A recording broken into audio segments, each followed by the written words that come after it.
Buenos días, hermanos y hermanas. Mi nombre es el pastor Alex Donnelly. Les doy la bienvenida a esta nueva serie de estudios que estamos ofreciendo para pastores y líderes, aunque en este caso estamos invitando también a otros hermanos que puedan participar con nosotros. Como saben, el curso lleva como título El poder de lo alto, la obra del Espíritu Santo en la vida del creyente. Es un curso auspiciado por la editorial Pleroma Davar, que fundamos hace unos años con el fin de publicar comentarios bíblicos, devocionales para los creyentes y para los pastores para su crecimiento espiritual. Vamos a orar un momento y pedir al Señor que este curso, que siento que es muy importante, pueda ayudarnos a todos a desarrollar nuestra vida espiritual con un tiempo de reflexión semanal en cuanto a cómo estamos andando con el Señor. Vamos a orar un momento. Padre, con mucha alegría encomendamos esta serie de estudios en tus manos. Gracias, Padre, por el interés que tú nos das de estudiar este tema. Y quiero pedir, Padre, que los hermanos que están participando puedan hacerlo con bastante seriedad, disciplina y reflexión para que el curso, Señor, sea algo que nos motive en nuestra vida espiritual. Acompáñanos ahora, te pedimos, en el nombre del Señor Jesús. Amén. Hoy en día, la iglesia del Señor Jesús enfrenta grandes desafíos. La imagen que pueden ver ahí podría ser de una iglesia en Inglaterra, Estados Unidos, Sudáfrica, Australia, Nueva Zelanda. Pueden notar ciertas características. En primer lugar, muchos asientos vacíos. Segundo lugar, una preponderancia de personas adultas, adulto mayor. Una carencia casi total de niños y jóvenes. Y la pregunta es, ¿qué futuro tiene iglesias como estas? En América Latina, gracias a Dios, todavía no hemos llegado a esto. Pero si no tenemos cuidado, podría ser nuestro futuro también. La iglesia del Señor hoy en día enfrenta grandes desafíos. Permítame señalar 4 de ellos a nivel global. En primer lugar, estamos en un mundo cada vez más secularizado. Es decir, la gente ya no cree en Dios, han relegado a Dios al olvido y eso hace la predicación del evangelio mucho más difícil. La juventud hoy en día es marcada por un relativismo moral. Ya no aceptan la autoridad de la palabra de Dios y viven a su manera. Lamentablemente también en los últimos años han surgido muchos casos de abuso por parte de la iglesia, especialmente la iglesia católica, pero también iglesias evangélicas. Mal testimonio ante el mundo que ahuyenta a la gente aún más de la iglesia. Y también vivimos en una época en la que la sociedad en general ha rechazado la Biblia como un libro anticuado, lleno de errores y fantasías, irrelevante para el mundo contemporáneo. Así que la iglesia enfrenta estos grandes desafíos. Pero lo que nos preocupa en este curso es un problema mayor de todos. A ver si podemos seguir el pensamiento con estas analogías. En la imagen a la izquierda superior tienen una persona llenando el tanque de gasolina. De repente tiene un carro nuevo, poderoso, pone gasolina. La gasolina tiene el poder para hacer marchar el motor. Pero ¿qué pasa si la gasolina ha sido adulterada? El motor ya no va a funcionar muy bien, ¿no es cierto? O la siguiente analogía, una llanta neumática necesita aire para que pueda correr. Si el carro tiene una o más llantas pinchadas, va a ser muy difícil manejar ese carro. Así que imagínense tener un carro de último modelo tremendo motor, pero gasolina adulterada, llantas pinchadas, ese carro que debería correr a gran velocidad, ahora resulta muy difícil empujar. Aquí temo que tenemos una analogía bastante desafiante de la vida de muchos creyentes y de la vida de la iglesia en general. Todo esto contrasta tremendamente con la promesa del Señor. ¿Se acuerdan lo que leemos en Hechos 1, el versículo 8? ¿Qué palabras? Recibirán poder. ¿Cuándo? Cuando el Espíritu Santo venga sobre ustedes. Lo que el Señor Jesús quería para su iglesia era que estuviera llena de hombres y mujeres empoderados con el Espíritu Santo, la tercera persona de la Trinidad. Y con el Espíritu Santo morando en nosotros, la iglesia debe poder avanzar a pasos agigantados, ganando nación tras nación para el Señor Jesús, hasta que la tierra estuviera llena de la gloria de Dios. Pero algo no anda tan bien, ¿no es cierto?, en muchas de nuestras iglesias y nuestra vida personal. Volvamos a la Biblia. Sabemos que la Biblia tiene dos testamentos o dos pactos. El Antiguo Testamento y el Antiguo Pacto tenían a Cristo como central, pero miraban hacia Cristo que iba a venir más adelante. El Nuevo Pacto mira a Cristo hacia atrás, después de la venida, la muerte, resurrección y exaltación del Señor Jesús. Pero a donde voy es que la Biblia entera, tanto Israel como la iglesia, tenían el punto central, Cristo. Pero sabemos que el antiguo pacto falló, ¿no es cierto? Lo que queremos hacer en esta primera clase introductoria es preguntarnos por qué el antiguo pacto falló. Quiero que miremos nuestras Biblias, 2 de Corintios, el capítulo 3, versículos 14 al 17. Sigan conmigo esta lectura de la palabra de Dios. Pero el entendimiento de ellos, hablando de los judíos, se embotó, se nubló, se cegó su entendimiento. Porque hasta el día de hoy, cuando leen el antiguo pacto, les queda el mismo velo no descubierto, el cual por Cristo es quitado. Y aún hasta el día de hoy, cuando se lee a Moisés, el velo está puesto sobre el corazón de ellos. Pero, y aquí está la gran diferencia, ¿no es cierto? Pero, cuando se convierten al Señor, el velo se quitará. Porque el Señor es el Espíritu. Y donde está el Espíritu del Señor, ahí hay libertad. Aquí Pablo no está hablando de libertad para aplaudir o danzar o alabar al Señor. Pablo está hablando de libertad para entender el Evangelio, libertad para conocer al Señor Jesús, libertad para experimentar la salvación y el poder de Dios. Donde está el Espíritu Santo, ahí hay libertad. Lamentablemente, a lo largo del Antiguo Testamento, el Espíritu Santo brillaba por su ausencia en la vida de los judíos. Por eso Israel falló, el antiguo pacto falló. El problema no era el pacto, era la ausencia del mover del Espíritu Santo. Lean conmigo también 1 Corintios 2, versículos 6 en adelante.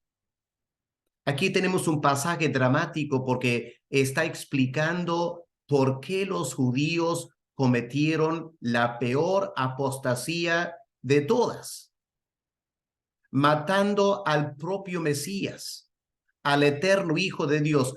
¿Cómo explicamos esa acción garrafal de los judíos? Escuchemos lo que dice el apóstol Pablo. 1 Corintios 2, versículo 6. Sin embargo, hablamos sabiduría entre los que han alcanzado madurez. Sabiduría no de este siglo, ni de los príncipes de este siglo que perecen, mas hablamos sabiduría de Dios en misterio, la sabiduría oculta, la cual Dios predestinó antes de los siglos para nuestra gloria.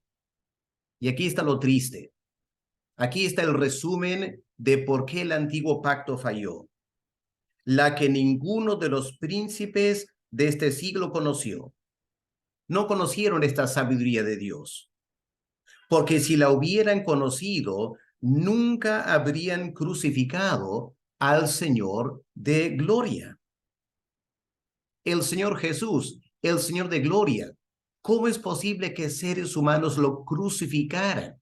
Después de 3 años de ver sus milagros, su gran poder, sus enseñanzas, ¿cómo explicamos esa acción terrible de los judíos de crucificar al Mesías?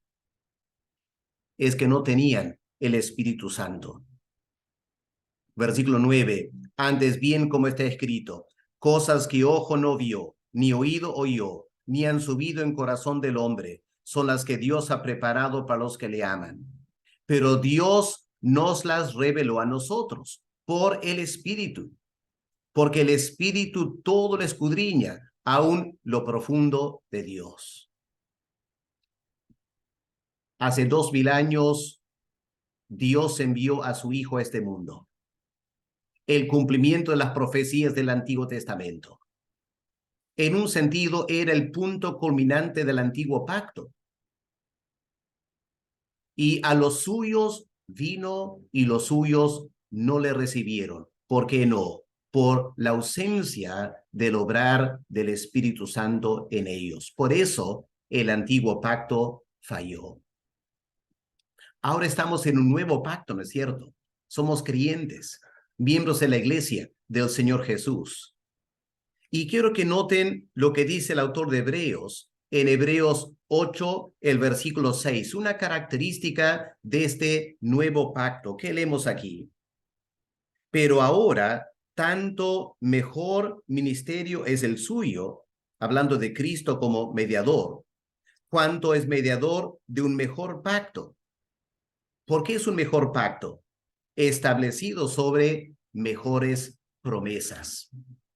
Una gran diferencia entre el antiguo pacto que Dios hizo con Israel al pie del monte Sinaí y el nuevo pacto que estableció con la iglesia a través de la muerte de Cristo. La gran diferencia tiene que ver con promesas. El nuevo pacto tiene mejores promesas. Y una de esas mejores promesas, quizá la más fundamental de todas, es la promesa del Espíritu Santo. Creo que todos conocemos bien el pasaje en Juan capítulo 15, donde el Señor habla de sí mismo como la vid verdadera. Tomemos un momento para meditar en estas palabras del Señor Jesús. ¿A qué se refería el Señor cuando dijo, yo soy la vid verdadera y ustedes son las ramas, los pámpanos, como pone la Reina Valera? Es que en el Antiguo Testamento, Israel era la vid de Dios. Era un símbolo del pueblo de Israel. Por ejemplo, si miramos en el Salmo 80, el versículo 8, miren aquí lo que dice el salmista. Salmo 80, versículo 8. Hiciste venir una vid de Egipto. Está hablando del pueblo de Israel. Y esta interesante analogía. Hiciste venir una vid de Egipto. Echaste las naciones. Plantaste la vid. Limpiaste el sitio delante de ella. Hiciste arraigar sus raíces. Llenó la tierra.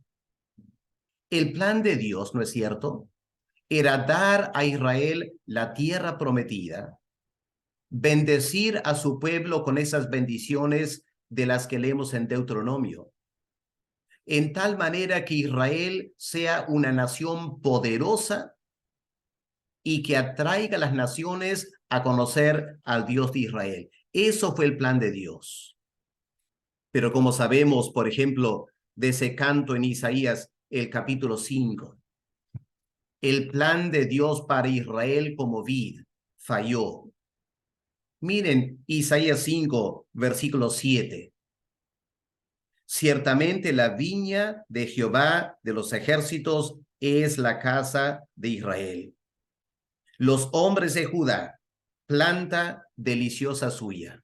Recalcando que Israel era una vid para Dios. Los versículos 1 al 4 de Isaías 5 establece lo que Dios quería para Israel.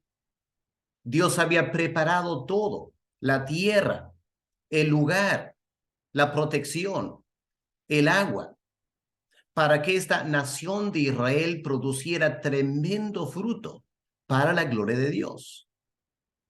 Pero ¿qué leemos en versículo 4?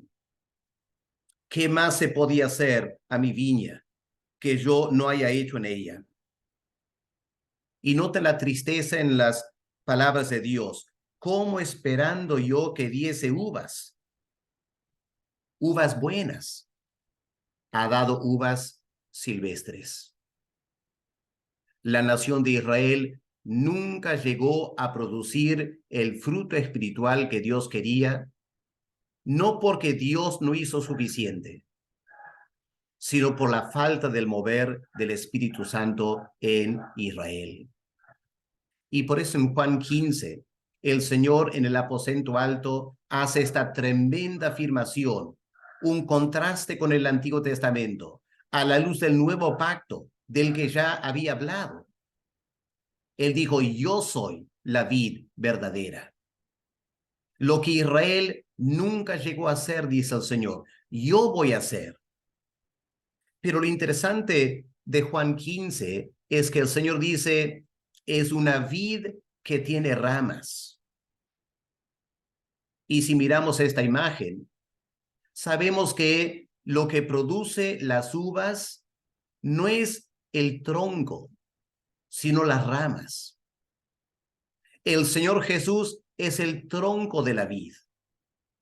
Los creyentes somos las ramas. Y si nosotros permanecemos en Cristo, lo que va a pasar es que vamos a producir abundante fruto, tremendo fruto espiritual que Israel nunca llevó y como iglesia y cristianos podemos llevar porque este es el plan de Dios para nosotros, que llevemos mucho fruto y de esa manera evidenciemos que somos hijos del Dios eterno y el mundo conocerá a Dios a través de la iglesia y sus hijos. ¿Cuál es la clave, hermanos? ¿Qué es fundamental para producir fruto? Como dice Cristo en Juan 15, tenemos que permanecer en Él.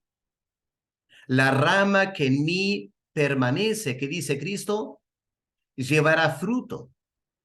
No un poco de fruto, llevará abundante fruto. En la medida que la savia, que es el Espíritu Santo, fluye a través de Cristo a sus ramas que son los creyentes, las ramas van a producir cantidad de fruto. Y eso trae gloria al Señor Jesús. Les hago recordar, hermanos, lo que Pablo dice en 2 de Corintios 5, el versículo 17. Aquí tenemos una definición de lo que es un creyente. De modo que si alguno está en Cristo, esa es la condición fundamental. No que hayas tomado una decisión, no que hayas orado cierta oración con un pastor, ni siquiera que te hayas bautizado en agua en la iglesia o estés sirviendo en algún ministerio en la iglesia. Eso no te hace creyente. Lo que nos hace un verdadero creyente es lo que Pablo dice aquí. De manera que si alguno está en Cristo, ¿qué es? Es una nueva criatura. Las cosas viejas han pasado y todo es hecho nuevo. Y eso de estar en Cristo marca el comienzo de la vida cristiana. El Espíritu Santo nos coloca en Cristo como ramas naturales de esta tremenda vid. Y el Espíritu Santo se encarga de producir en nosotros una enorme cantidad de fruto espiritual. Como leemos en Juan 15, del versículo 4 al 8. Ahora que estamos en Cristo, por el nuevo nacimiento, ¿qué tenemos que hacer? Dice el Señor, permaneced en mí. Aquí, hermanos, está el gran desafío, ¿no es cierto? Aquí está la clave de la vida cristiana. En un sentido, no es nada complicado. Solo tenemos que permanecer en la vid. Y la vid permanece en nosotros.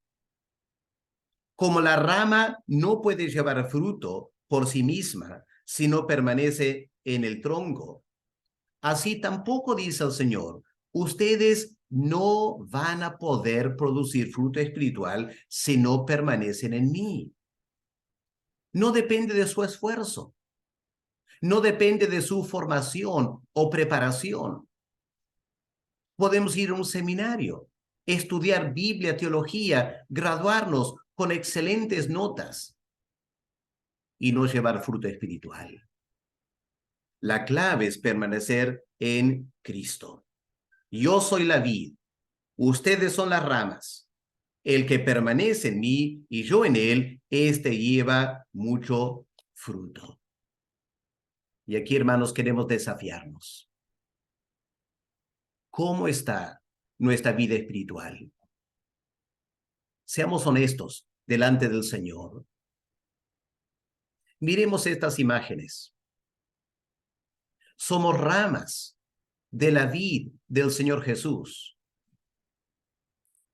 Deberíamos ser ramas frondosas, llenas de hermosas hojas verdes que indican gran salud espiritual. Pero miren esta rama.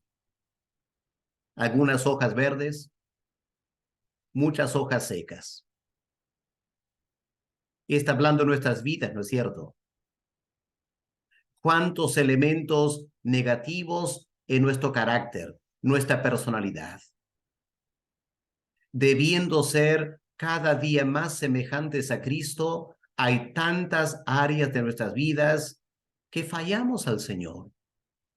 No le estamos honrando con nuestro carácter, nuestra personalidad. Nuestra forma de ser, nuestras reacciones muchas veces dejan mucho que desear. ¿Y qué decir de nuestra vida cristiana?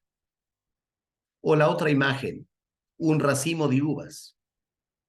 Se supone que el racimo debe estar completo, llena de uvas jugosas.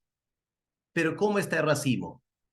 Unas 5 o 6 uvas comestibles y las demás uvas secas, arrugadas. ¿Quién va a querer comer esa uva?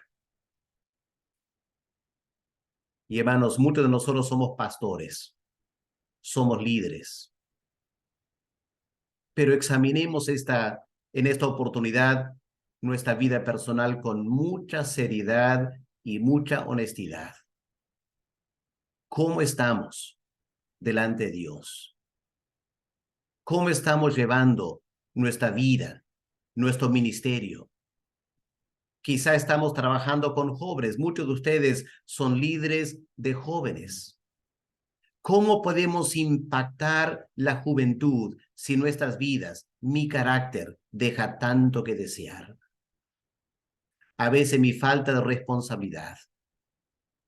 Tantas veces mi falta de gozo y alegría espiritual. Muchas veces voy a la iglesia no precisamente lleno del gozo del Señor. ¿Cómo voy a tener un ministerio fructífero si esa es la clase de vida que yo tengo? Hermanos, esta oportunidad tenemos que aprender o recordar lo siguiente. El Espíritu Santo es una persona que nos concede un poder que es imprescindible. Simplemente no podemos vivir la vida cristiana y servir a Dios si no estamos viviendo en la llenura y el poder del Espíritu Santo. Y esta es la promesa que el Señor Jesús nos dio hace 2000 años. Miren, Juan 14, versículo 16. Antes de morir, el Señor dice, yo rogaré al Padre. ¿Qué verbo? Rogaré. Le voy a pedir encarecidamente, le voy a suplicar a mi Padre. ¿Por qué? Por el Espíritu Santo. Y el Padre les va a dar otro consolador, igual que yo, para estar en ustedes para siempre. Por eso, después de resucitar, cuando se manifestó a los apóstoles y les estaba dejando la gran comisión, recordemos Lucas 24, el versículo 49. He aquí, dice el Señor, yo enviaré la promesa de mi Padre sobre vosotros, pero quédense en la ciudad de Jerusalén hasta que sean investidos de poder de lo alto. El Señor aquí está reconociendo, los apóstoles simplemente no podían cumplir la gran comisión. Imposible hacerlo. Por eso el Señor Jesús les dijo, quédense en Jerusalén orando hasta que reciban la promesa del Padre. Yo voy al cielo, voy a rogar al Padre y el Padre les va a dar otro consolador. No les dijo cuándo. Cristo no les dijo cuántos días tienen que orar. Solo dijo, esperen. El Padre va a cumplir la promesa.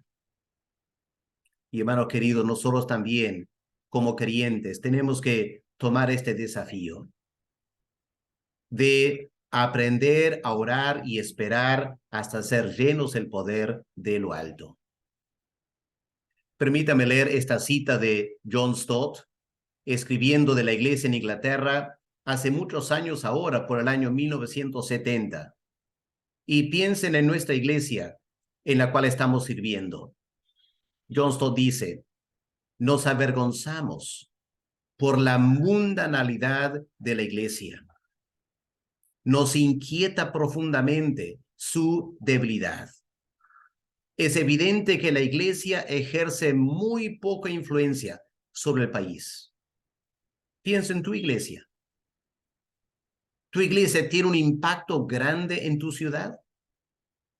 John Stott reconoce esta triste realidad. La iglesia ejerce muy poca influencia sobre el país. Es más, muchos de nosotros nos sentimos oprimidos por nuestras faltas personales, tanto en la vida cristiana como en el ministerio. Nos damos cuenta de que distamos mucho de ser la iglesia del primer siglo y no disfrutamos las promesas que Dios hace en su palabra. Estamos agradecidos por lo que el Señor ha hecho en nuestras vidas. No queremos en absoluto minimizar la gracia de Dios, pero tenemos hambre y sed de algo más. Anhelamos un avivamiento espiritual, una visitación sobrenatural del poder de Dios en la iglesia. También deseamos tener una experiencia más profunda de la obra del Espíritu Santo en nuestras vidas personales. Y hermanos, espero que todos, escuchando esta clase, podamos decir un profundo amén a eso. Porque la verdad es que este curso no te va a servir en casi nada si no tienes un anhelo profundo por algo más en tu vida cristiana. Si estás contento con tu vida cristiana, ¿para qué buscar más? Si te sientes satisfecho con lo que estás haciendo, ¿para qué buscar más? Pero espero que en esta oportunidad podamos reconocer cuánto nos falta del poder de lo alto en nuestra vida personal y en nuestra vida de iglesia. Y debemos anhelar algo más. Les voy a dejar a ustedes leer estos pasajes del Antiguo Testamento, promesas de los profetas para los últimos tiempos. Dios dijo a través de Joel que en los últimos tiempos, cuando viniera el Mesías, Dios iba a derramar su espíritu sobre los gentiles, sobre las naciones.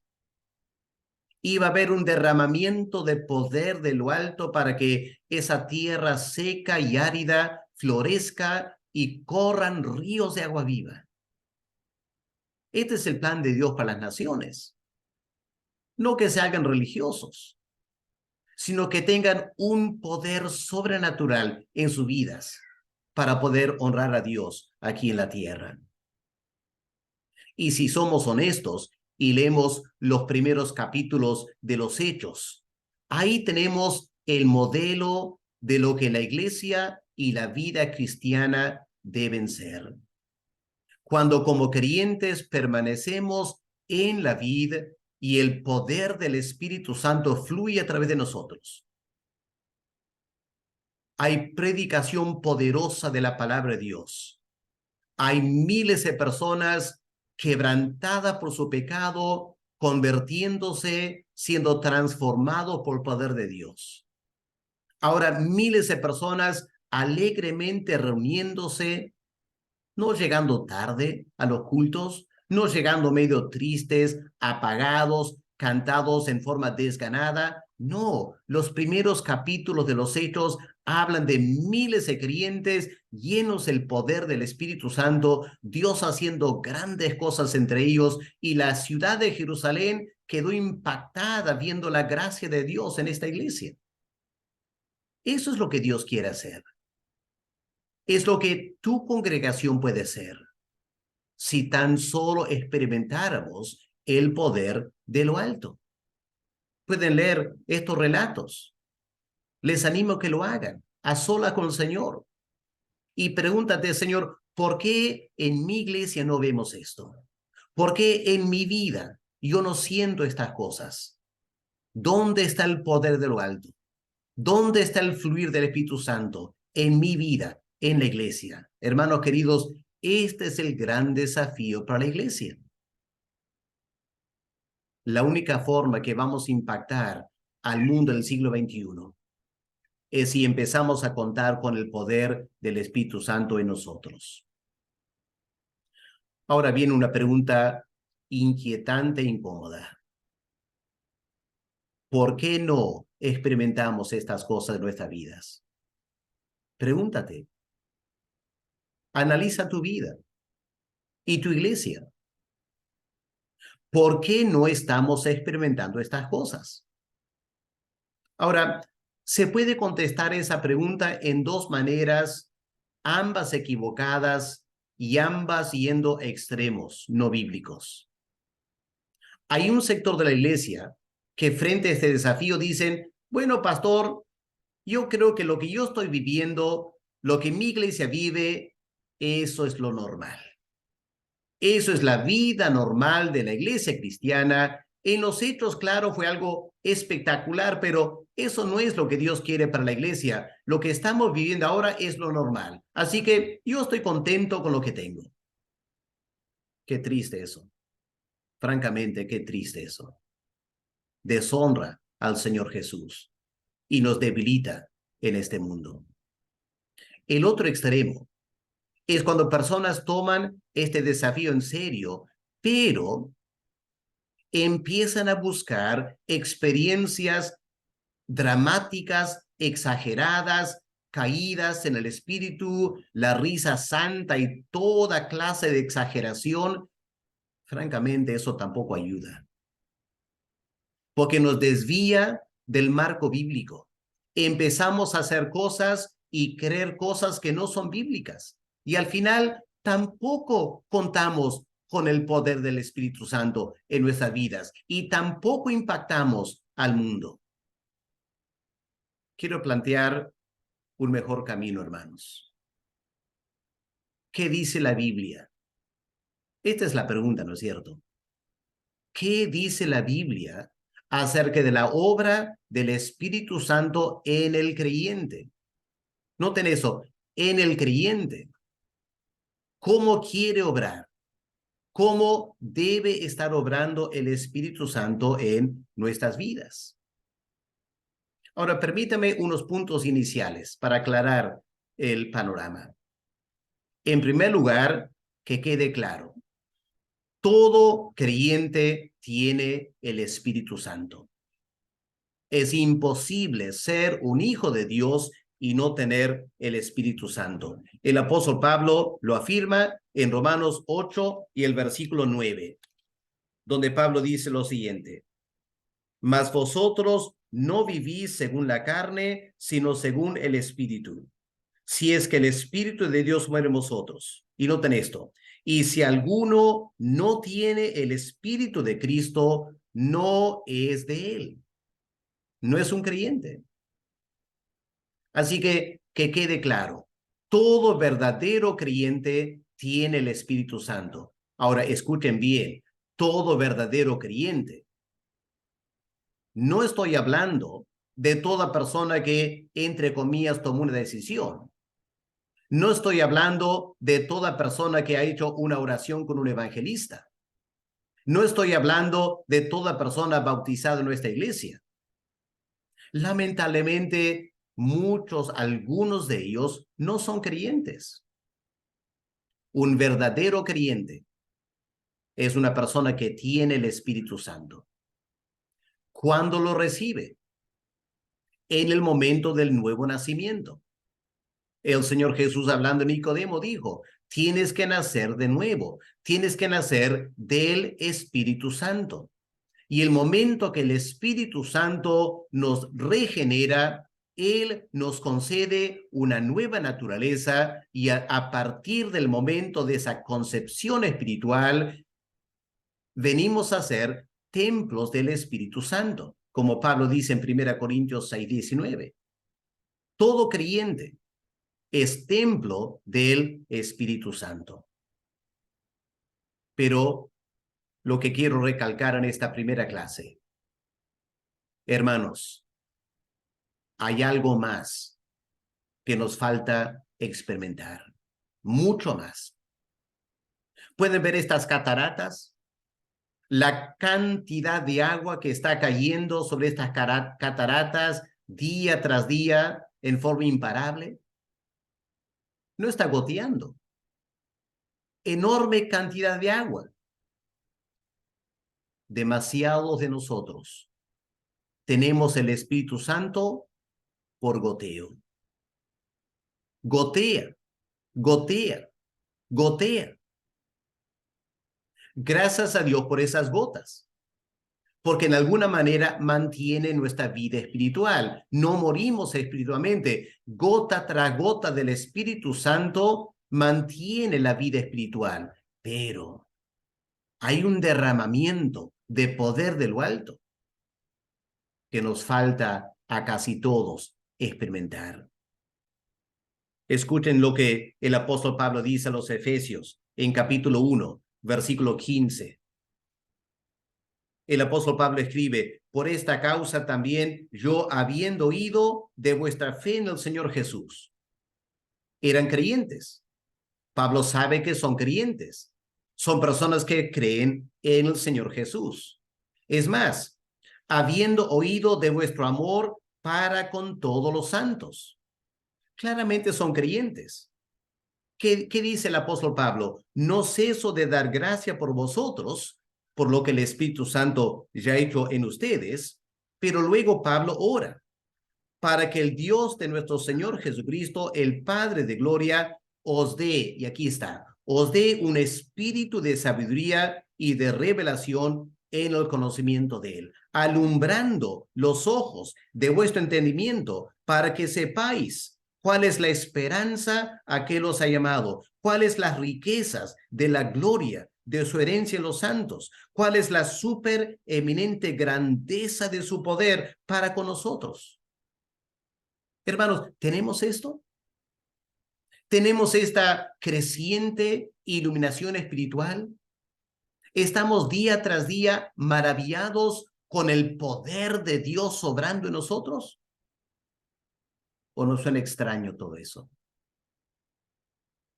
Pablo está orando por creyentes. pidiendo estas manifestaciones del Espíritu Santo en sus vidas para que tengan mayor entendimiento espiritual.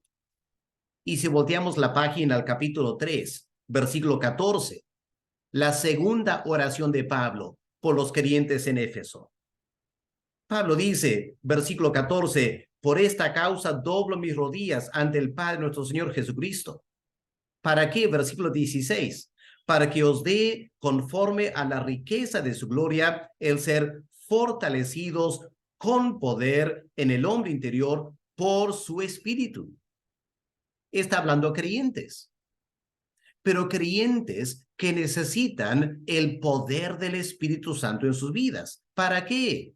Para que habite Cristo por la fe en vuestros corazones, a fin de que arraigados y cimentados en amor sean plenamente capaces de comprender con todos los santos cuál es la anchura, la longitud, la profundidad y la altura, y de conocer en experiencia el amor de Cristo. ¿Se dan cuenta, hermanos? El apóstol Pablo no quería una iglesia en Éfeso apagada. No quería creyentes andando en vidas rutinarias. El apóstol Pablo quería creyentes llenos del poder de lo alto, creciendo en entendimiento espiritual, experimentando el poder de Cristo en sus vidas, impactando la ciudad de Éfeso, ganando más y más gente para el Señor, y ellos día tras día la imagen de Cristo viéndose en ellos. Hermanos, ¿cuánta falta nos hace todo esto, no es cierto? A mí me hace falta. Siendo pastor y misionero, me imagino que para ustedes también algo más nos hace falta. En la práctica, hermanos, ¿cómo funciona esto? El curso que vamos a estudiar ahora va a ser un curso eminentemente práctico. Habrá elementos teológicos, bíblicos, sí, pero más que nada va a ser un curso de reflexión espiritual. Nuestro crecimiento, hermanos, ¿de qué depende? La santificación en la vida cristiana, ¿de qué depende? Depende de dos cosas: mi esfuerzo personal y la obra del Espíritu Santo, ¿no es cierto? Las dos cosas. El apóstol Pablo dice, ocupaos de vuestra salvación con temor y temblor, porque es Dios quien obra en ustedes, tanto el querer como el hacer. Así que la vida cristiana es un sinergismo, dos personas trabajando. Yo poniendo de mi parte, usando la nueva naturaleza que el Espíritu Santo me ha dado para crecer como cristiano y crecer en la santidad, y Dios apoyándome para que este crecimiento se dé. Ahora, ¿cómo se cumple? Tenemos que aprender a usar lo que se llama los medios de la gracia de Dios en nuestras vidas. Por ejemplo, leer la Biblia. El creyente va a crecer y va a ser más santo en la medida que lee y estudia la Biblia, ¿no es cierto? La oración también es importante. Asistir a la iglesia, servir al Señor en la iglesia, participar en la Santa Cena, todos estos son medios de gracia. Pero aquí está el desafío, hermanos. Muchos hacemos todo esto. Muchos leemos la Biblia. Muchos oramos. Vamos a la iglesia. Servimos. Pero la gran pregunta, hermanos, es esta: ¿estamos creciendo espiritualmente? ¿Estamos avanzando en la santificación? ¿Estoy llegando a ser más y más semejante a Cristo día tras día? La verdad es que nos falta mucho, ¿no es cierto, hermanos? Nuestra vida de iglesia sería totalmente diferente si usted estaría pasando. Así que la pregunta es, ¿qué nos falta? Lo que nos falta, hermanos, es pensar en lo siguiente. Aunque debemos leer la Biblia y debemos orar, y debemos ir a la iglesia y debemos servir a Dios. Esas cosas en sí no son suficientes. No son suficientes. Porque si fueran suficientes, nuestras vidas ya hace tiempo serían transformadas. Tiene que haber un adicional, un extra. Y la pregunta es, ¿cuál es ese adicional? Es el poder sobrenatural del Espíritu Santo que concede a la lectura de la Biblia, concede a nuestra vida de oración, concede al asistir a los cultos y servir al Señor, le da poder, le da eficacia. Y sin el Espíritu Santo obrando en nosotros, esas cosas son simplemente actos religiosos que no resultan en cambios sustantivos en nuestras vidas. Y ahí, hermanos, está nuestro gran problema. Yo también. ¿Cuántas veces leo la Biblia mecánicamente y no experimento el poder de Dios en la lectura de la Biblia? Eso tiene que cambiar, hermanos. Tiene que cambiar. Yo necesito acercarme a la palabra de Dios orando al Padre, diciendo, Padre, me has dado el Espíritu Santo. Yo voy a leer ahora la Biblia. Haz que el Espíritu Santo me impacte profundamente con tu palabra. Me hables, me transformes, me des entendimiento espiritual. Hermanos, eso cambiaría nuestra lectura de la Biblia. De igual modo, cuando vamos a orar, antes de lanzarnos a orar, hay que detenernos y decir, Señor, no quiero simplemente hacer un ejercicio espiritual. Yo quiero que el Espíritu Santo venga sobre mí ahora, ayudándome a orar, ayudándome a escuchar tu voz también, para que este tiempo de oración sea un tiempo vigoroso en mi vida espiritual, que al terminar ese tiempo de oración sienta tu presencia, haya escuchado tu voz con tanta claridad que mi vida quede impactada por este tiempo de oración. Esto, hermanos, es lo que nos hace falta. Y tenemos que activamente, conscientemente cultivar este anhelo del poder sobrenatural del Espíritu Santo usando estos medios de gracia para que nuestras vidas sean significativamente transformadas. Para terminar, quiero que miren esta máquina a la derecha, un robot, ¿no es cierto? ¿Se imaginan lo complejo que es esta maquinaria? Piensan en los miles de piezas que tiene que funcionar para que este robot active. Cada pieza es tremendamente compleja, lo pueden ver a la izquierda. Partes que tiene que mover bien sincronizadas. Tiene que haber un aceite que está lubricando para que las piezas puedan mover. Tiene que haber una fuente de energía que hace todo funcionar. Tomemos esto como una analogía del Espíritu Santo en la vida del creyente. Somos complejos. Tenemos una enorme cantidad de áreas de nuestras vidas personales, nuestras emociones, sentimientos, pensamientos, actividades, relaciones, etc. Y cada una de esas áreas de esta maquinaria espiritual necesita el aceite del Espíritu Santo para funcionar, el poder del Espíritu Santo para que active. Y todo esto, hermanos, lo tenemos que hacer conscientemente. Creo que esto es lo que nos falta.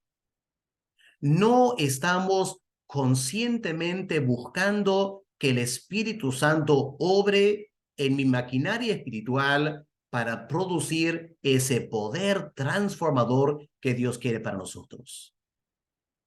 Por eso en este curso vamos a estudiar varias áreas de la vida cristiana. Voy a dejar que ustedes lean el contenido de este curso. Vamos a tomar cada área y la vamos a investigar. Por ejemplo, el sello del Espíritu Santo. ¿Qué es? Para la gran mayoría de nosotros, me imagino, pensamos que el sello, el Espíritu Santo, es como un sello en una carta, ¿no es cierto? Pones el sello y ahí queda, una carta genuina. Y pensamos que el Espíritu Santo es un sello estático, que una vez que se ha aplicado y lo tengo en mi vida, ahí queda estáticamente y garantiza que soy un creyente. Pero hay un problema con ese concepto, hermanos, porque el Espíritu Santo no es nada estático. Es una persona que se mueve. Y Él no nos sella en forma estática como algo inerte, sino que Él obra en nosotros en varias maneras para darnos la seguridad que somos creyentes. Ahora, la pregunta es esta. ¿Soy consciente de cómo el Espíritu Santo funciona como sello? ¿Estoy entendiendo lo que Él está haciendo o queriendo hacer en mi vida como sello para darme la seguridad de la salvación? Porque si no lo he pensado y no estoy conscientemente queriendo ser sensible al obrar del Espíritu Santo en mi vida, el Espíritu Santo quedará medio inerte, estático. No porque Él no quiere hacer más, sino que yo no estoy con la expectativa de que Él va a hacer más. No estoy respondiendo a su obrar en mi vida.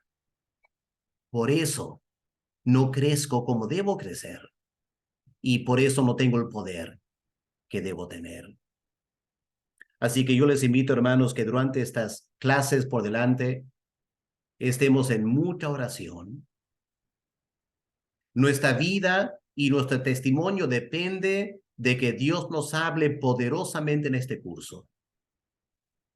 Y la salud, el vigor de nuestras iglesias dependen también de que nosotros como líderes experimentemos el poder del Espíritu Santo moviéndose en nosotros, haciendo esos cambios que Él quiere hacer, llenándonos de poder, inteligencia, sabiduría espiritual, para que seamos un poco más semejantes a la iglesia primitiva en los primeros capítulos de los Hechos.